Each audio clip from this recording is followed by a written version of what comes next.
नमस्कार दोस्तों, मैं सुनील चार सीकर की ऑनलाइन क्लासेज में आपका स्वागत करता हूं। हमने पिछले वीडियो में पढ़ा था एसआई का जो था 2 या 2 से अधिक लोगों में लेन देन था, उसी को लेकर आगे बढ़ रहे हैं कि अब हमें जो क्वेश्चन दिया गया हो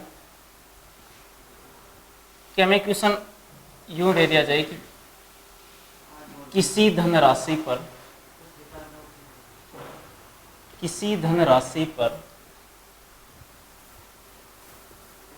ब्याज की दर, किसी धनराशि पर ब्याज की दर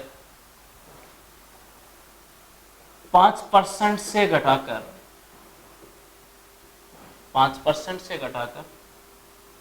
3% कर दी जाए तो 3 वर्ष में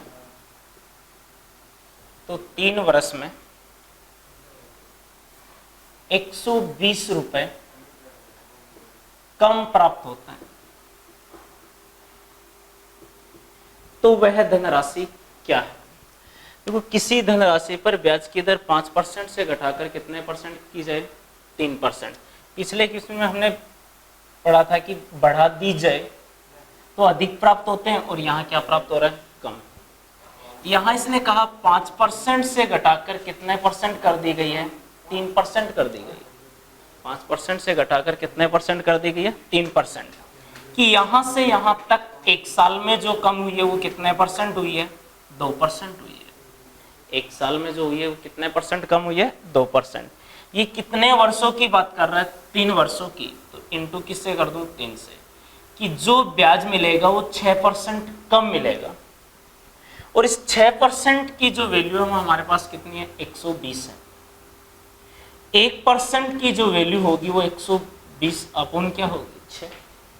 हमारे पास यहां से जो आ गया 1% की जो वैल्यू है अपने पास 20, यानी कितनी है? 20 है। अगर मैं यहां से परसेंट हटाऊं तो अपॉन में कौन आएगा? 100 आएगा। जो 100 आगे जाके इंटू होगा तो 20 गुना क्या करोगे? 100।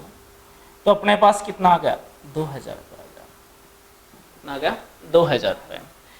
अब इसी के साथ हमने बात की थी पीछे कि दर 5% से घटाकर 3% की है। हमने डायरेक्ट यदि यहां घटाया गया हो तब भी हमें यही काम करना है, लेकिन हम बात करें भागों में विभाजित वाले। जैसे आपको कहा जाए कि 10,000 रुपए की धनराशि, 10,000 रुपए की धनराशि पर 2 भागों से, 10,000 रुपए की राशि धनराशि पर 2 भागों से 2 वर्ष में प्राप्त साधारण ब्याज का अंतर, 2 वर्ष में प्राप्त साधारण ब्याज का अंतर 200 रुपए है। तो बताओ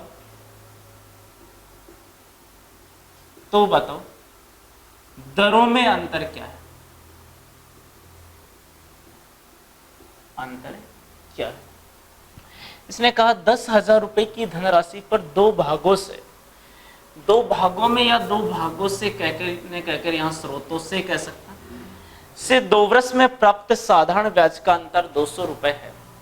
तो बताओ उनकी दरों में अंतर क्या है? यानी हमें जो पूछ रहा है वो किन का अंतर पूछ रहा है? दरों का अंतर पूछ रहा है। अगर हम बेसिक से बात करें तो माना कि एक भाग यदि हमारे पास अक्स है, एक भाग क्या है? अक्स। ये पहला है, तो दूसरा जो भाग होगा वो क्या होगा? 10,000 माइनस क्या हो जाएगा? अक्स हो जाएगा। दरों में जब हमें अंतर पूछा जाए तो मैं आपको कहूं 10,000 माइनस अक्स इंटू पहले वाली दर है उसको R1 कह दूं, और समय जो हमारे पास कितने वर्ष है? 2 वर्ष है, अपॉन दर प्रतिशत में तो 100 माइनस अक्स इंटू क्या कह दूं? R2 इंटू क्या? समय कितना है? 2 वर्ष अपॉन 100। इक्वल टू क्या है 200। लेकिन हमें क्या कम करना है, ये बिल्कुल भी नहीं करना। करना क्या है, इसने कहा दो भागों से 10,000 रुपए की धनराशि पर दो भागों से या दो स्रोतों से 2 वर्ष में। तब यहां हमें काम करना है कि 200 रुपए का जो अंतर आ रहा है वो कितने वर्षों में आ रहा है, 2 वर्ष में आ रहा है। 200 रुपए का अंतर आ रहा है वो कितने वर्षों में आ रहा है, 2 वर्ष में। तो 1 वर्ष में जो अंतर आएगा वो कितने का आएगा, 100 का। कितने पे आएगा, 10,000 पे। और प्रतिशत में बदलने के लिए गुणा किससे करना है, 100 से। 4 जीरो से 4 जीरो कैंसिल, यानी कितना आ गया, 1। तो उनकी दरों में जो अंतर था प्रतिशत वो कितने का था, 1 का था। क्योंकि दरों में जो अंतर था वो कितने का था, 1 का। यानी जो 200 रुपए अंतर है वो कितने वर्षों में आया, 2 वर्षों में। 1 वर्ष में अंतर कितने का आ जाएगा, 200 अपन क्या कर दोगे 2, यानी कितने का आ गया, 100 का। कितने पे आया है, 10,000 पे। और प्रतिशत में बदलने के लिए गुणा 100 से। तो दोनों दरों के बीच अंतर कितने परसेंट का है, 1% का है। अब इसी के साथ यदि हमें पूछे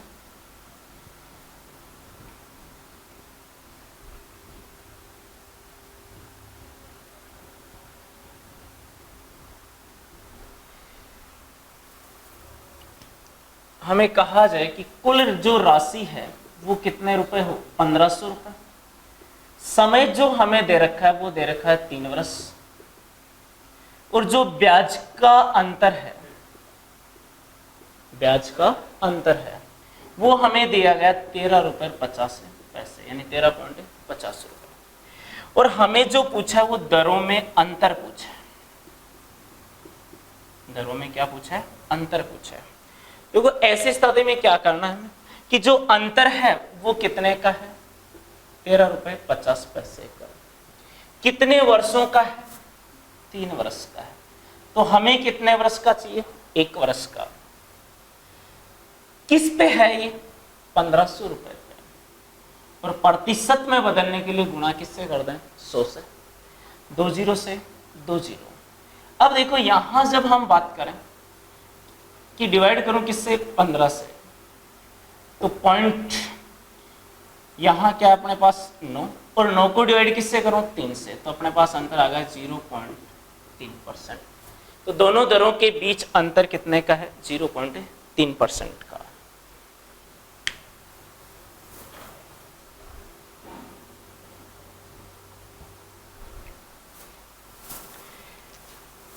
अब देखो इसी के साथ हमें क्वेश्चन दिया गया है कि यदि किसी पेन को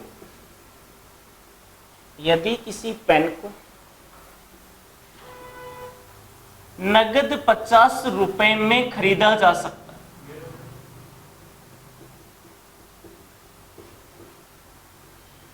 यदि किसी पेन को नगद 50 रुपए में खरीदा जा सकता है तथा इसी पेन को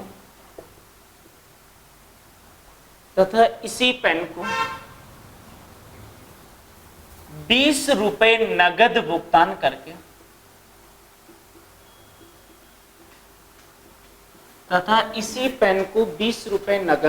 करके शेष राशि को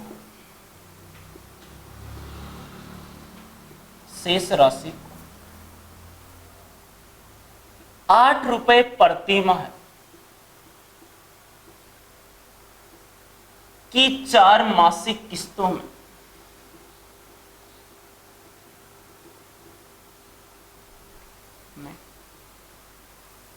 चुकाया जा सकता है, तो ब्याज की दर क्या है।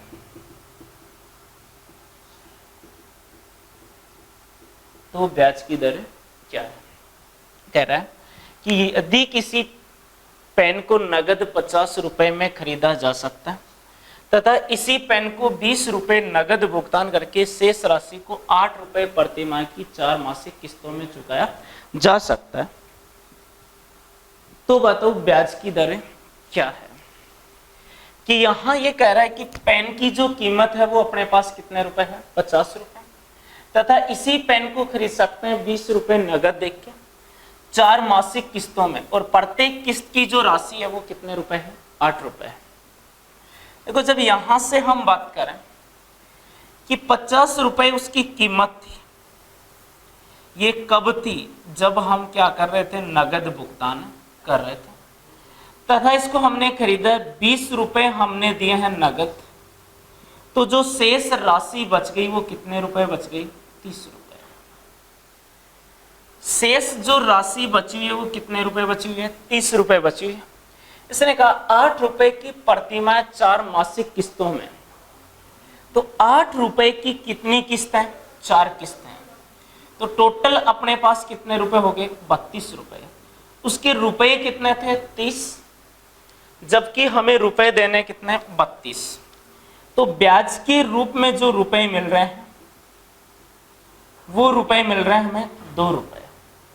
ब्याज के रूप में जो रुपए मिल रहे हैं वो कितने रुपए मिल रहे हैं, 2 रुपए। अब देखो यहां से जब हम बात करें कि अगर हम बेसिक से बात करें तो हमारे पास अगले के जो रुपए पेंडिंग थे वो अपने पास 30 रुपए थे। ब्याज बराबर क्या होता है, अगर दर प्रतिशत में हो तो ब्याज बराबर दर गुणा समय अपॉन क्या होगा, 100। तो यहां जो हमारे पास उसकी शेष राशि कितने रुपए थी, 30 रुपए। मासिक है तो प्रति महीने, और महीने को वर्ष में बदलोगे तो भाग किसका लगाओगे, 12। अब दर जो हमें प्रतिशत में ज्ञात करनी है तो प्रतिशत आने के लिए भाग लगाते हैं किसका, 100 का। ये तो पहले महीने की किस्त है। दूसरे महीने की जब बात करें, 30 में से हमने रुपए कितने जमा करवा दिए, 8 रुपए, तो रुपए बच गए हमारे पास कितने, 22। वो इस समय एक महीना है दर प्रतिशत में, तो नीचे क्या 12 इंटू क्या हो जाएगा, 100 हो जाएगा, 100। अब देखो इसके बाद हम बात करें, फिर हमने कितने रुपए जमा करवा दिए, 8 रुपए जमा करवा दिए, तो 22 में से 8 निकालोगे तो अपने पास बच गए कितने, 14। समय एक महीने का है और दर प्रतिशत में रखना है, इसका मतलब भाग किसका लगाओगे, 100 का, और समय को वर्ष में बदलने के लिए भाग किसका लगाना, 12 का। अब यहां आने के बाद ये फर्स्ट किस्त है, ये सेकंड, और ये क्या है, थर्ड। अगर हम फोर्थ किस्त जब जमा करवाएं तो हमने 8 रुपए और जमा करवा दिए, तो अपने पास जो रुपए बच गए वो बच गए कितने, 6। हमारे पास जो महीना 1 है और दर प्रतिशत में, समय को वर्ष में बदलने के लिए भाग किसका, 12 का, और गुणा किससे करना है, 100 से। ये फर्स्ट महीने की, ये सेकंड की, ये थर्ड की, और ये फोर्थ की। अब देखो इसके बाद हम बात करें तो हम इसको जब सरल करें तो r इंटू जो समय क्या था 1, 12 इंटू 100, ये सब में कॉमन मिल रहा है हमें, कि यहां मिल रहा है हमें r अपॉन, यहां मिल रहा है r अपॉन 100 इंटू 12 है, r अपॉन 100 इंटू 12 है, सब में से कॉमन आ रहा है, तो अपने पास शेष बच गया यहाँ तो कितना, 30। यहां जो हमारे पास बच गया कितना, 22। यहां हमारे पास जो शेष बच गया कितना, 14, और लास्ट में बच गया अपने पास क्या, 6। इन सब पर मिलाकर हमसे जो ब्याज लिया वो कितने रुपए लिया है, 2 रुपए। यहां से जो ब्याज लिया वो कितने रुपए लिया है, 2 रुपए। इन सब का क्या करेंगे, योग करेंगे। इन सब का जब योग करें तो 14 और 6 कितना, 20, 20 और 30 कितना, 50, और 22 कितना हो गया, 72। तो अपने पास हो गया r अपॉन 12 इंटू क्या, 100। यहाँ कौन है, 72, इक्वल टू कौन है अपने पास, 2 है। तो यहाँ तो हमें मिल गया कौन, 6, और डिवाइड हो रहा है, यहाँ कौन है, 3, यहाँ कौन है, 1। तो अपने पास है क्या, 3r अपॉन 100 इक्वल टू 1 है। तो r इक्वल टू क्या होगा, 100 अपॉन क्या होगा, 3 से जब डिवाइड करोगे तो अपने पास आएगा क्या, 33 सही 1/3%। लेकिन हमें जो काम करना है वो क्या करना है, कि यहां से हम क्या सीख के आए,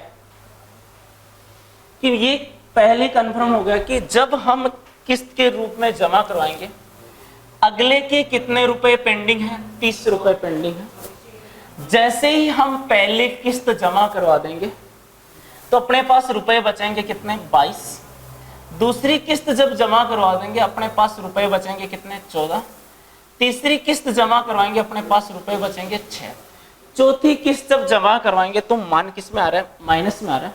जब यहां जीरो या किस में आ जाए, माइनस, तो ऐसी स्थिति में इन सब का क्या कर देंगे, योग कर देंगे।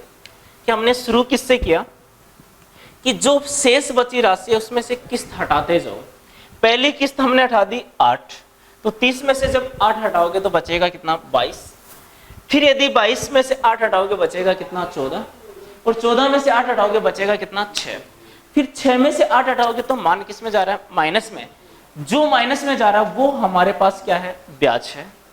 तो यहां आने के बाद इन सब का क्या करना है, योग। इन सब का जब योग करोगे तो हमारे पास कौन आ गया, 72 आ गया। इन सब का योग करोगे तो क्या आ गया, 72। अब हमें पता है कि जो दर है वो हमें वार्षिक ज्ञात करनी है, जबकि जो क्वेश्चन में किस्त है वो क्या है, मासिक है। तो इसको वर्ष में बदलने के लिए भाग किसका लगाते हैं, समय को वर्ष में बदलने के लिए भाग लगाते हैं किसका, 12 का। और दर को प्रतिशत में रखने के लिए यहां किसका भाग लगाना होगा, 100 का। इनटू कुल राशि, इनटू कुल राशि। तो अपने पास जो कुल राशि है वो कितनी आई है, 72 आई है। बराबर में किसको रखोगे, ब्याज को। अब देखो यहां से जब हम बात करें तो अपने पास यहां कौन है, 6।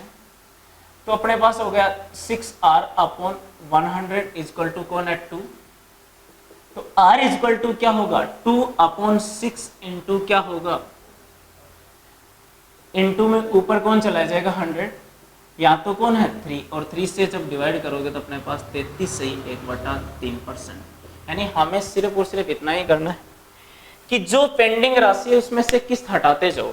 फर्स्ट किस्त हटाने के बाद जो शेष राशि बच गई उसमें से सेकंड हटा दो, फिर थर्ड हटा दो, फिर फोर्थ हटा दो। जब मान जीरो या माइनस में आ जाए तब इन सब का क्या करना, सम यानी योग लेना है। वो क्या होगी, अपने पास कुल राशि हो जाएगी, इक्वल टू में किसको रख देंगे, ब्याज को रख देंगे।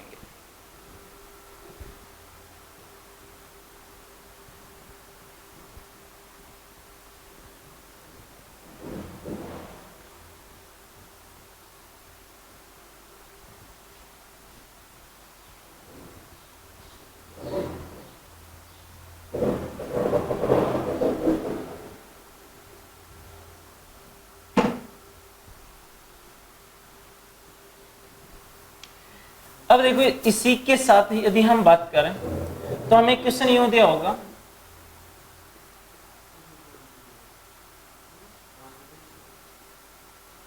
एक व्यक्ति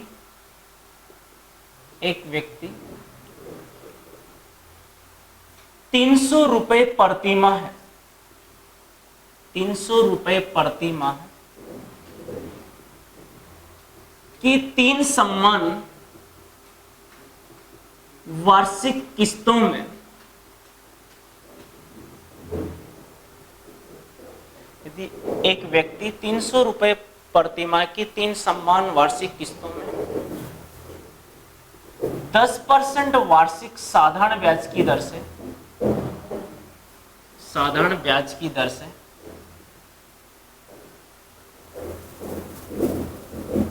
राशि चुकाता है, तो कुल राशि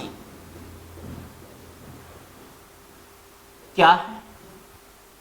या हमें यहां से यह कह सकता है कि एक व्यक्ति 300 रुपए प्रतिमाह की 3 सम्मान वार्षिक किस्तों में 10% वार्षिक ब्याज की दर से कुल देय राशि क्या होगी। तो कुल देय राशि भी क्या है, मिश्र धन है। और कुल राशि जब पूछ रहा है तो हमें क्या पूछ रहा है, मिश्र धन। देखो जब सम्मान वार्षिक किस्तों में, अगर किस्तों को हमें सम्मान कहे, जब किस्तों की सम्मान कहे तो जितनी किस्त कह रहा है उतने नंबर लगा दो, फर्स्ट सेकंड और थर्ड, फर्स्ट सेकंड और थर्ड। प्रत्येक किस्त क्या है, सम्मान है।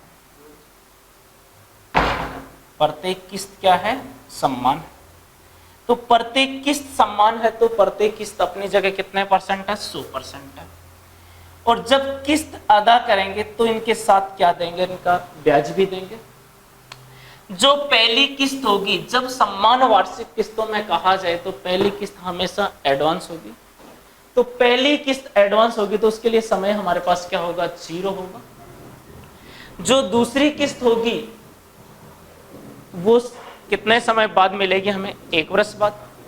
और जो तीसरी किस्त होगी वो हमें मिलेगी कितने वर्ष बाद, 2 वर्ष बाद।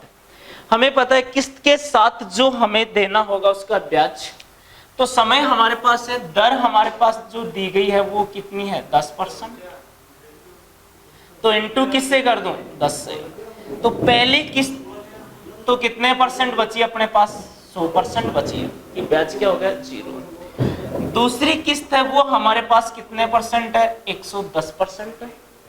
और जो तीसरी किस्त है वो हमारे पास 120% है। इन सब का जब हम योग करेंगे 100, 200, 300 यानी 330, 330% जो हमारे पास है वो कुल देय राशि है, कुल देय राशि है। यहां जो हमें दिया गया वो क्या दी गई है, किस्त दी गई है। यहां जो हमें दिया गया क्या दी गई है, किस्त। किस्त हमने मानी थी क्या, 100%। इस 100% का मान जो दे रखा है हमें, कितना दे रखा है, 300। 1% का जो मान होगा वो होगा अपने पास 300/100, यानी 1% का जो मान है अपने पास वो क्या है, 3 है। हमें क्या पूछा है, कुल देय राशि पूछिए। कुल देय राशि का जो परसेंट है वो अपने पास है कितना, 330। और 1% की वैल्यू है वो अपने पास कितनी है, 3 है। जब इन दोनों को इंटू करोगे, 33 को 3 से इंटू करोगे तो अपने पास क्या आएगा, 99। और साथ में क्या है, 0। तो कुल देय राशि अपने पास कितनी होगी, 990 रुपए। इसी क्वेश्चन को यूं कह सकता था कि 990 रुपए की धनराशि को 10% वार्षिक साधारण ब्याज की दर से 3 समान वार्षिक किस्तों में अदा किया जाए तो प्रत्येक किस्त की राशि क्या होगी। यानी उस स्थिति में हमें जो कुल देय राशि दी होगी तब हमें किस्त की राशि पूछ लेगा, किस्त की राशि। तब हमें सेम यही काम करना है कि जितनी किस्त कह रखा है उतने नंबर डाल दो, फर्स्ट, सेकंड और थर्ड। प्रत्येक किस्त सम्मान होगी तो अपनी जगह सम्मान होगी, तो प्रत्येक किस्त को हमने लिया है किसमें, 100% प्लस इनके साथ क्या ऐड करना है, ब्याज।